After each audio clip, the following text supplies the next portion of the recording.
Carlos, thank you very much for joining us on this new economy show that I'm doing. And it's great to reconnect with you. We've known each other a long time. And one thing I've learned about you is that everything you do ends up being extra large. So there's, no medium or small with anything you do. And after we, I think the first time I heard about what you're doing is when I saw a press release with a lot of zeros and the billions in it. And I said, what is this company that's doing billions? And I saw Carlos Cashman. I'm like, hey, this is Carlos's company. So then there can't be more than one with that weird name, right? There's only one person that has that name. So I thought I'd reconnect with you, and then we had a conversation. I was reading up on what you're doing, and it's just truly amazing. And I'm gonna try to pronounce it right. I know on your website you had a pronunciation guide, which I've tried to understand, but it's Thrace.io, or is it Thracio? How do you say it? Thracio is what we call the company. Thracio, and this is basically named after this Amazonian warrior. Yes, exactly. And it's such a creative name because you're basically everything you do is you are the Amazon warrior. On Amazon.com, you've rolled up these amazing products and organizations, and you've built just an amazing empire. And I was reading a few of the press releases, and now the kind of fundraising you're doing, it's not in the millions, it's in the hundreds of millions of dollars. You raised 750 million, and then very quickly after you needed a small top up of maybe 100 million. Is that right? No, so we've raised 2.3 billion at this point. That's rupees, right? No, that'd be dollars. Okay, so Thracio is now you're valued at about $1 trillion, and you've raised. I wish. No, it seems like you're getting there. I'd like to focus less on the amount of capital we raised and more on the amount of revenue we create, right? We've generated, right? So this year is our third full year in business, and we're going to be over $1 billion in revenue. And to me, that's amazing, right? And that is truly amazing. And that's a testament to my team, right? To the execution ability of all these people who work at Thracio. We've got almost, between 1,000 and 2,000 people worldwide. It's really exciting. And, and also the entrepreneurs that we interact with in the ecosystem that we buy from. We've created over 100 millionaires out of Amazon third-party sellers. Wow. But more importantly, the ecosystem we kicked off of all the people who are copying us worldwide, have created hundreds more probably, and will over time, right? I think we'll create thousands of millionaires, right? By kicking off this kind of industry. And look, we happen to be the first. It would have happened probably without us anyway. It was an idea whose time had come. So I was researching this a bit, and I thought, okay, maybe Thracio is one of a class of, kind of models that are doing this. And then I quickly learned that you invented this model, and the other ones who are playing in this space are basically emulating your success because you've achieved so much so quickly.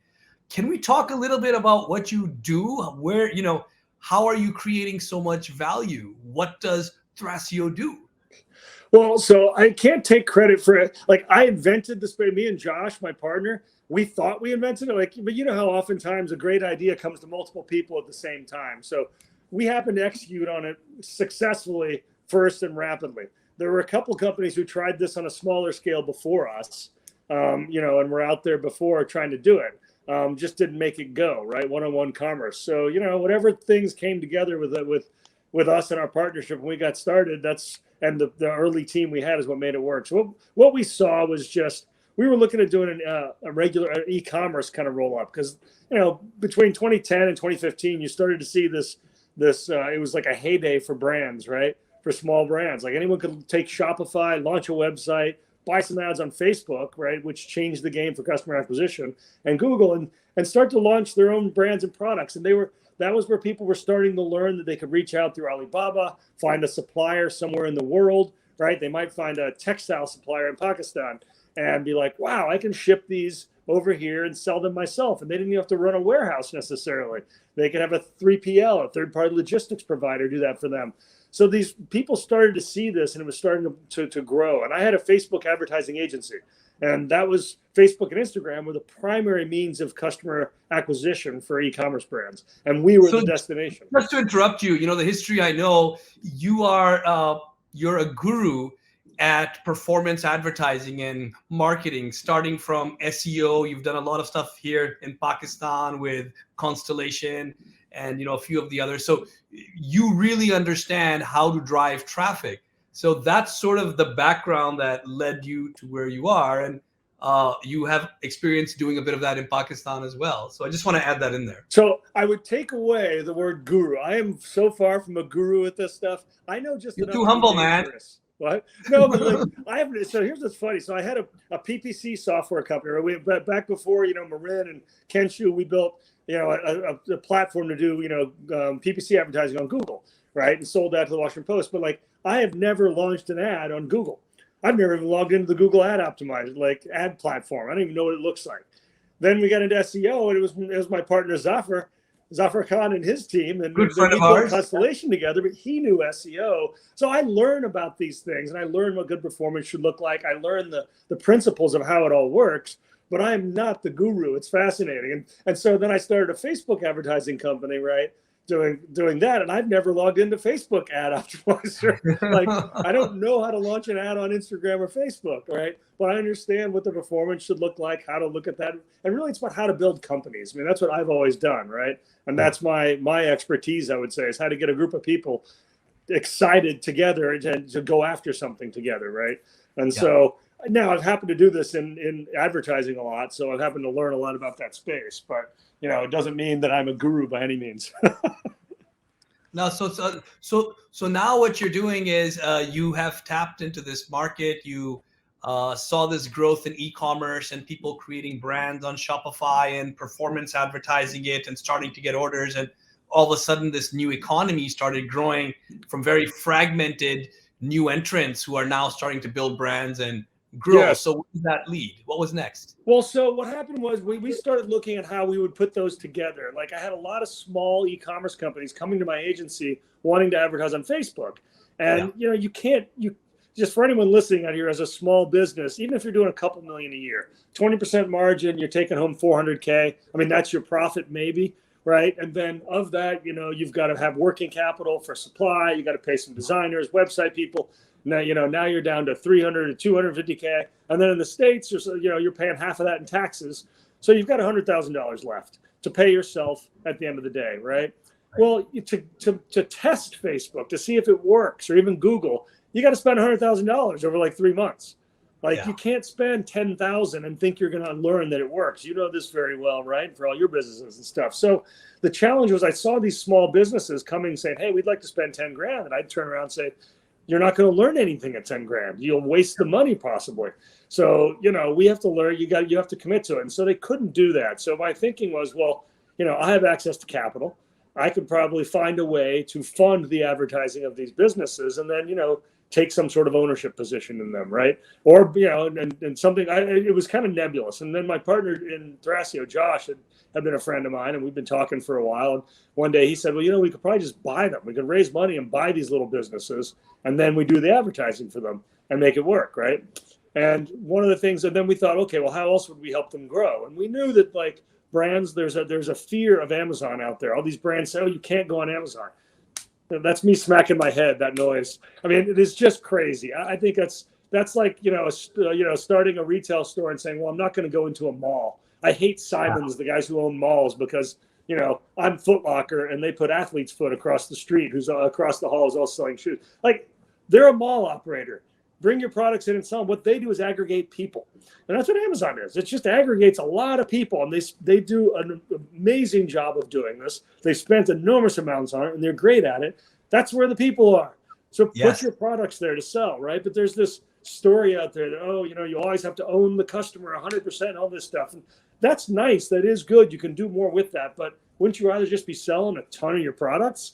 So we knew that we looked at that and said, okay, these guys should probably be selling on Amazon. They're all afraid to. So we were starting to learn about Amazon at my agency, because a lot of our clients were saying, hey, can you help us with Amazon advertising? You're so good at Facebook advertising. So we were playing around with Amazon. So we started, getting into the ecosystem, meeting some people here and there.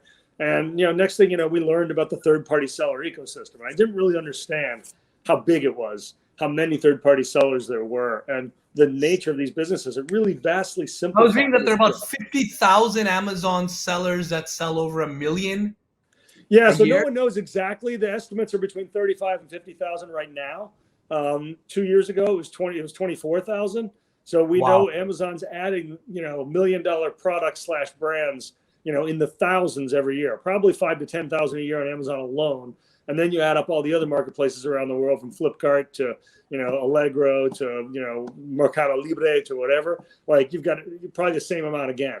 So the world of marketplaces around the world is creating, 10,000, let's say, and growing, $1 million up and up brands, little small businesses, solopreneurs, whatever, every year. And so, we started looking at these and said, okay, well, we could, at some point, after looking at a lot of data on Amazon, my partner Josh had just said, hey, why don't we try this on Amazon instead of Shopify and all this stuff? Because that was a lot harder, right? Out in the World Wide Web world, it's not always Shopify. There's 50 different e-commerce platforms, from Magento to BigCommerce to whatever. There's all these 3PL relationships. It's more complicated to ship. At Amazon, you had it all in one place, and the data was easily verifiable, right? So that became very important. So then we said, well, let's just give it a shot on Amazon. So we looked into that marketplace to see if there was anyone selling third-party sellers or wanting to, and we found a few. And that's literally how we started. And, I believe that action produces information. I heard Brian Armstrong, the CEO of Coinbase, say that on a talk, but I've always had the same ethos. I just didn't say it as succinctly. But, you don't learn until you get in the game, until you do something. So we just bought a business, and started learning. This is truly phenomenal. So basically now you acquire shops or products that perhaps seem promising on Amazon. And once you acquire them, there's an exit for the entrepreneur who started it. So there's a cash out. Yep. And then you have the expertise to further optimize and increase that sale through all the work that you're doing. So you can boost that sale.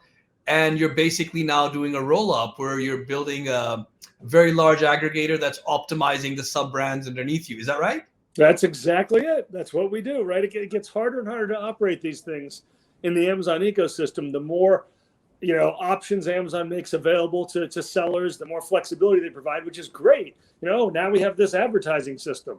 Now we have 3 new advertising channels. Like, that's all great for a company that knows how to deal with this and has, marketing expertise. For a solopreneur who launched, who really loved yoga and just launched some yoga balls on Amazon a few years ago, and now they have to become a marketing expert. Now they got to become a supply chain expert. Now they got to deal with challenges to their trademark and their brand. They need legal expertise. It starts to get very hard to manage these businesses as they grow. So, and these people aren't usually, they didn't get into it to start a business always. They get into it as kind of a side hustle. And because they were passionate about the product, right? Yoga balls or coffee mugs or whatever it was.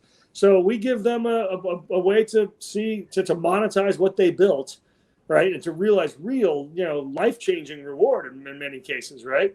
And then we can take it and take that brand and grow it to the next level if it has the potential. So do you also help with, there's always a cash flow problem because you have to buy inventory and stock, and you're always in this cash flow kind of cycle. Does Thracio also help in terms of the cash flow to increase the stock levels and inventory? Well, we buy the whole business, so it becomes ours. So of course, that's what we do, right? That's one of the big challenges these sellers have, right? Is having the cash for the inventory and for the marketing and all these other things, right? So we've got hundreds of millions of dollars in inventory, man. It's it's a lot. So this, you boost the sales of these brands, and you do it by improving the marketing. Of course, on Amazon, that's one of your key expertise, your skill sets. And then you also have the capital to actually buy more stock so that you can increase sales. Which of these two is a larger contributor to the growth of sales for that brand? Well, it's not, there's a lot of pieces to this. There's hundreds of things. We have this multi-hundred step process that we go through to bring a brand onto our platform, and everything from, checking boxes in Seller Central you may not have realized were unchecked that add 10% to, B2B sales or something, that add 10% to your sales possibly if you allow it. So there's just so many things to do, for one thing. That's a big deal. What's the biggest one moves the Well, needle the most? marketing is one of the biggest. Knowing how to do the Okay. marketing, you can drive additional sales there, right? And that's always one of the biggest levers we can pull. COGS Right. improvements are there, but it's not a huge, improvement. Now, having additional stock can be, because marketing and all this can't work in conjunction, if you don't have enough stock, if you don't have enough inventory, right? So, but part of the challenge often is also, the scalability of the supplier. I mean, these, people are not experts at sourcing. We have a team on the ground in China, and, and globally, we have a large team in Lahore as well. Still, we are sourcing all over the world. So you have a team in Lahore. We do. We have over 100 people in Lahore. If you're a supply chain expert and a sourcing expert, and you want a cool job, look us up in Lahore. We have a terrific team there. Yeah, so you can go to Rosie.pk very soon to find a job at Thracio. So that's a conversation. Yes, I'm sure we have listed on there. I'm joking. No. So there's so many analogies, and it's so interesting to hear you talk, because when I hear you talk, I understand how things have evolved in a market that is a mature market, and of course a still growing market, but way ahead of what we're seeing in emerging areas like Pakistan.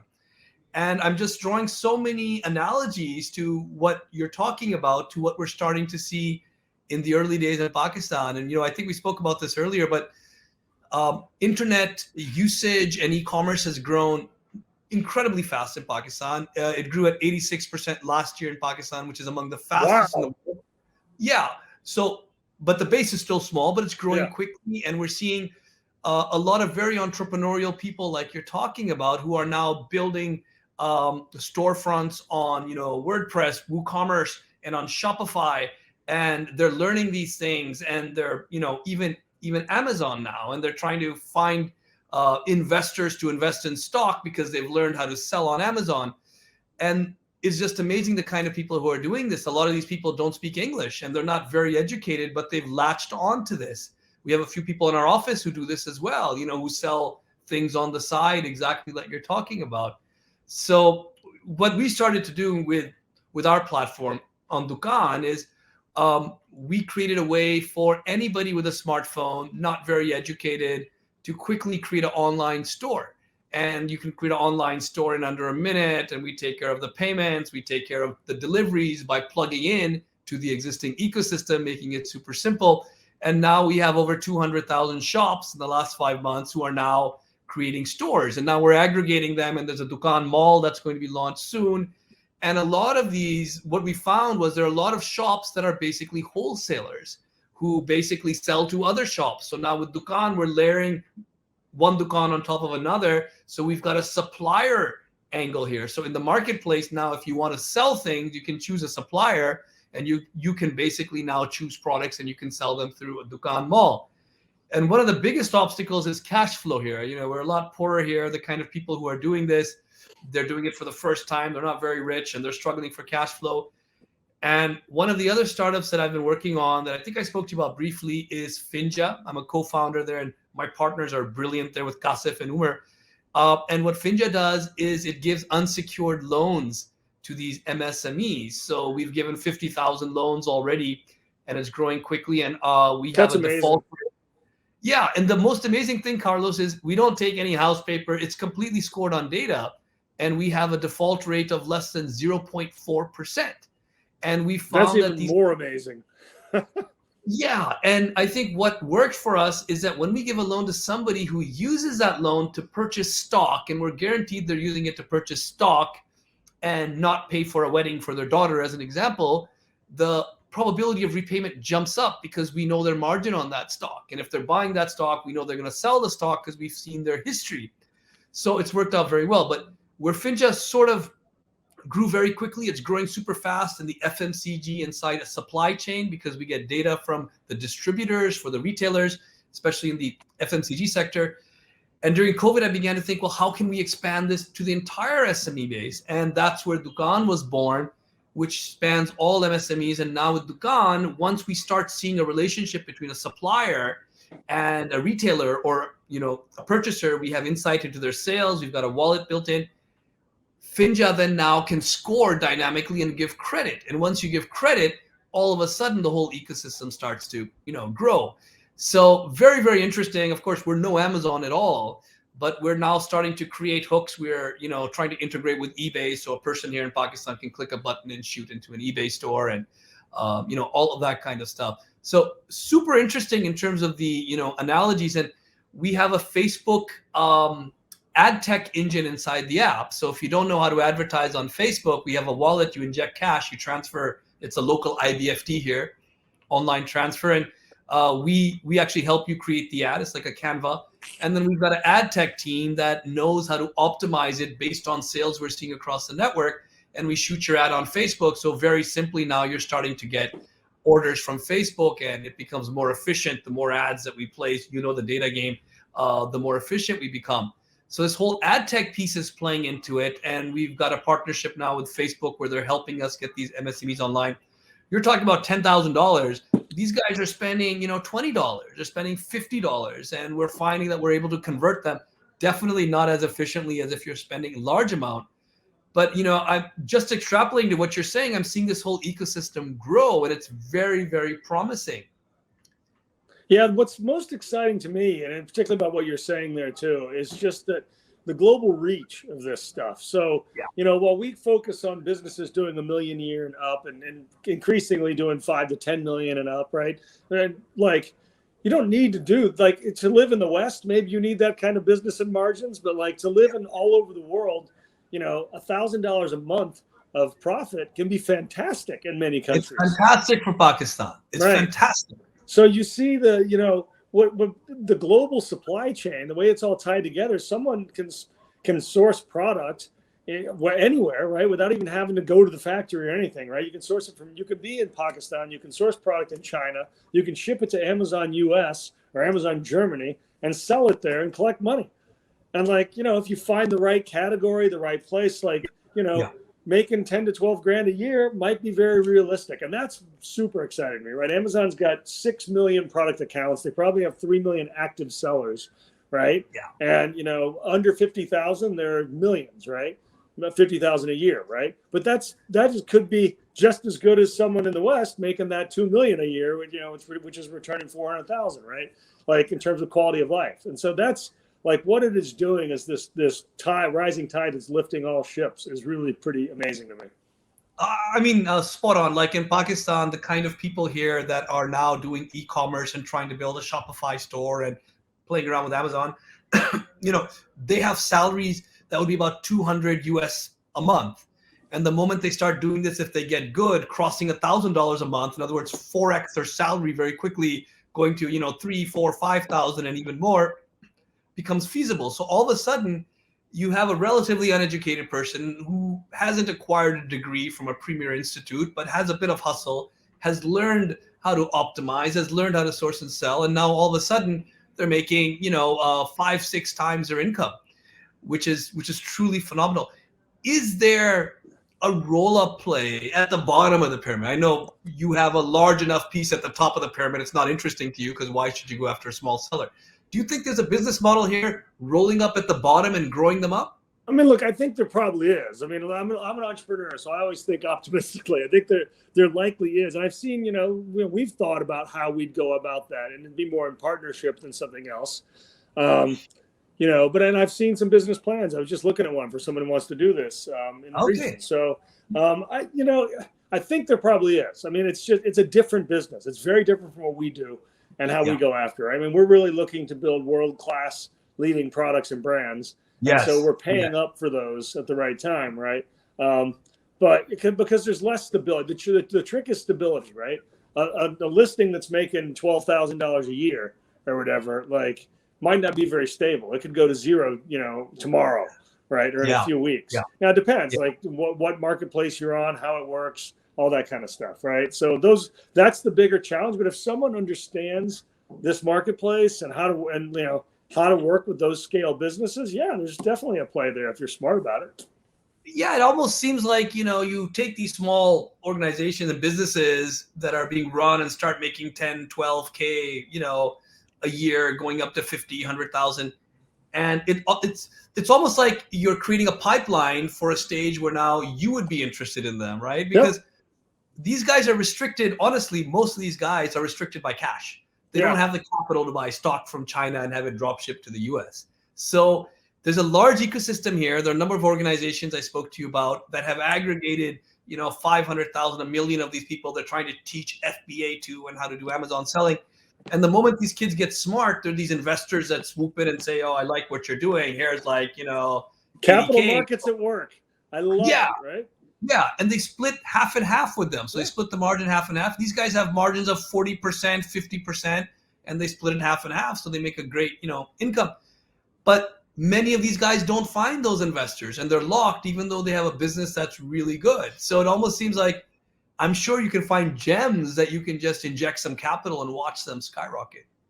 You probably can. I mean, look, that's kind of what you're doing, is helping provide capital to these people. I mean, look, it's the marketplace at work. And what's beautiful about marketplace dynamics and the idea of capital marketplaces, right?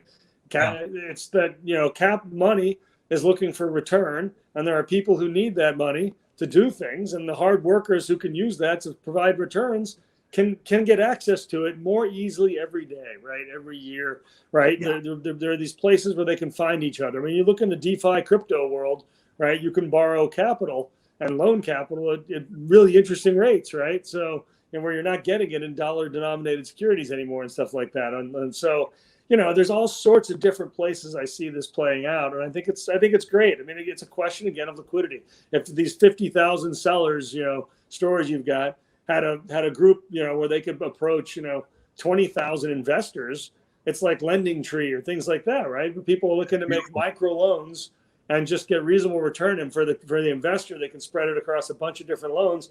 Like, I love that idea, right? I mean, this all goes back to even like Grameen Bank at the start, doesn't it?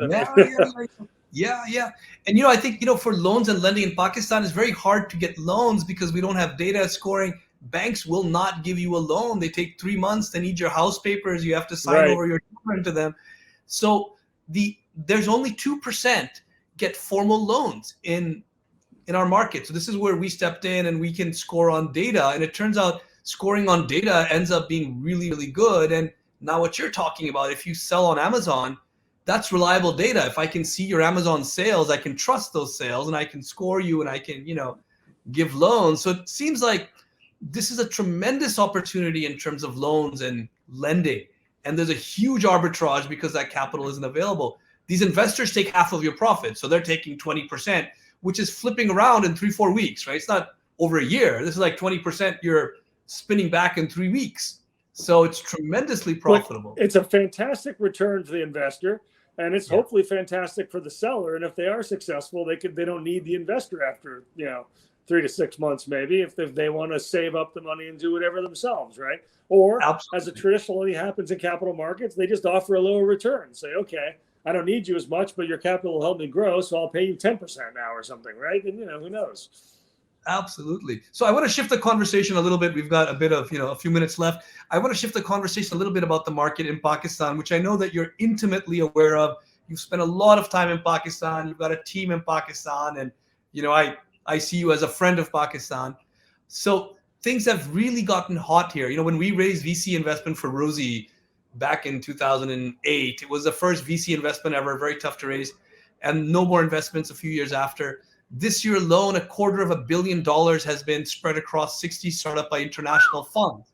So people are coming in from all over the place. And every week I get calls from investors who are interested in the markets, heated up. 110 million smartphone users now. 50 of those have come in the last 5 years. VC funding is flowing. Valuations have gone insane in Pakistan, which is a delight for entrepreneurs. So this whole entrepreneurial ecosystem has heated up. Smartphones have heated up. Payments, we've got wallets like JazzCash, EasyPasa. So, the payments are flowing. The talent pool is now starting to get trained as this whole new economy is being built. So lots of really cool, interesting startups are coming inside, e-commerce, supply chain, fintech, health tech. So it's a different country in the last 2 years. It's just transformed. Now, you've been hiring in Pakistan. You've got about 100 people here. What do you do in Pakistan? What kind of skill sets are you looking for? What does your team in Pakistan do? And do you want to grow that team? What skill sets? So it's our supply chain team that's there, part of our supply chain organization. So supply chain and global supply chain and sourcing. I don't. We might have other people there now. I don't know, honestly. Like, I've got great people on my team who manage this. It's a resource. We have having an office there. And, I know the population, very smart people who are driven, work hard, and you can be counted on. That's fantastic. That's great. And at a price arbitrage to the U.S., right? So, we might when be you say hiring. Supply chain, you're talking about people who are sourcing the products from China and having it shipped to all an over the Amazon. world. Yeah.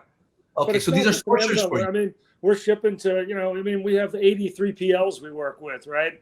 Around the world, at least, right? In the US and in Europe, right? I mean, there's just a lot of complex paperwork. And Pakistan is on the, much closer time zone to China where we're sourcing than here, right? So that's a big deal. Like, they can do stuff in real time that we can't do from here. That's why the office is particularly useful to us. So are these people, I mean, are you finding people with that skill set, or do you hire and do you have to train them? No, I think we're finding people with the skill set. I mean, there are people who, that's why my head of supply chain really was excited about both the time zone and the fact that we could get people with the skill set. There are global companies in Pakistan and people that work there that are shipping stuff all around and understand how you do this and how it works. This is above my pay grade. Hiring in Pakistan, do you need more people? Should the people viewing this be exploring opportunities with you at your office in Pakistan? I think we do. I mean, again, I think we probably post on Rosie. I mean, so it may not be under the Thracio name right now. It might be under a separate entity. You know how it works to employing people and whatever around the world. Sure. I'd have to check and see, but we do. That's my sourcing team, so they cover that. But it is definitely something we're looking at, and we're expanding back office functions around in different places around the world, right? So I know we've expanded. We began a customer service center in the Philippines, and now there's a big accounting team over there, right? Same thing might happen in Pakistan as well. Just depends on how my people team and my managers all want to use it, right? I mean, it's you're not just innovating in terms of the model that you've done. You've also been super innovative in terms of where you've hired and used resources and used this arbitrage. It's very scary to open offshore offices in 3, 4, 8, 9 places across the world and manage those teams, but you've managed to crack that. So, great job there. Thank you. I've been doing it forever, for a long time. So it's my people have done a great job. I mean, we probably have 11 cities around the world outside of the U.S. where we would have had, or we have offices. Whether there's people in them or not due to the pandemic, well, that's another matter. But we have offices. So inspiring to see the way you scaled. How many employees do you have now globally? I don't know exactly, but it's probably on the order of 2,000. Amazing. Yeah. Now, for a Pakistani who's here in Pakistan, yes, they can join you and they can help you on the supply chain. But I'm sure there are lots of people who want to go into the performance side and marketing side and learn and start optimizing, products on Amazon itself. That's a different skill set. Yeah. Do you see the possibility of having those people on the ground in Pakistan as well? Look, anything's possible. I mean, it just depends on us being able to find the right leader who knows how to, oversee that team and knows how to do the stuff. And then also, knows how to, there's always training involved in those spaces. But we're increasingly having marketing people around in different levels of marketing in different places around the world, right? I mean, in Europe, we're building local teams there to advertise on Amazon Europe and all the other places there, right? So as we move into other areas of the marketplaces, it's possible, certainly.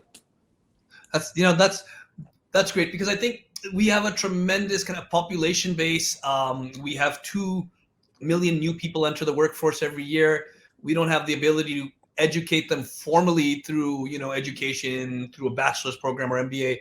But these are skill sets that are fairly trainable. 3-4 months, you can get going pretty quickly and add like a lot of value. So maybe there's a massive training opportunity here where, I'm sure there is, Monis. I mean, look, you probably know one of my soapboxes is what a waste of time and money a bachelor's degree and an MBA are and all that stuff. I mean, in terms of learning. I'm with you. Yeah, I agree with you. Wonderful people in those programs, like where I went to school, and great contacts and networks. But I've also done that in my working life. But in terms of actually learning stuff useful to business, all the math I needed, I was done with by 7th grade probably, and that I use in the world. And the rest of the skill is being able to, speak and communicate ideas and and work well with people. And that's not stuff you need that for. So if you are interested in this stuff, yes, you can. And I love it. There's so many online you mentioned this guy who's teaching people to sell on Amazon. Like, that's awesome. You can go online to, like, whether it's Udemy, or for like $12 you can get like all you can eat stuff some now and then for courses, or just free stuff on YouTube. They can teach you anything. Like, it's pretty amazing to me. So if I'm a Pakistani solopreneur or somebody who wants to learn marketing on Amazon, which clearly is a super valuable skill, what would you advise? What should I do? I don't know how to do it, but I want to learn. What should I actually don't. I mean, I would Google. There's courses out there. I mean, if you want, I would Google stuff on YouTube and elsewhere where you're going to start learning. I'd be on Reddit. I'm sure there's subreddits where what you really want to do is get plugged into other people doing it. And I'm sure there are people in Pakistan who are doing it and good at it. Yeah. So, I mean, and we had some of those people at Constellation, right? So, finding them and communicating and talking and being nice, friendly, open, saying, hey, can I help you for free maybe for a while? Teach me. Well, give me the grunt work, because, a lot of times there's a lot of data pulling and loading and spreadsheets and things like that, and just, offer to work hard and work with somebody. And it could be somebody in Eastern Europe that wants to help, or in, Russia or wherever, right? I mean, that's what's amazing about the world we live in now and being connected, via the internet to everybody. Carlos, thank you so much for your time. Always inspiring to talk to you, and I wish you the best of luck. I don't think you need any more luck at this stage. Trust me, you always need it. You always do. Save some luck for us over here too. I think you're doing okay. It's been fantastic to learn what you're doing with Finjan Dukan, and I'm so impressed. So I always have been by what you're doing too. So thank you for having me on. I always enjoy catching up. Let's not wait so long between our conversations anymore. We're going to speak more frequently. I've got so much to learn from you, and I've got so many questions, but I'll ask you offline. Thank you so much for your time, and it's been a pleasure having you. Great, thanks, man. All the best. Take care. Have a good day. Bye.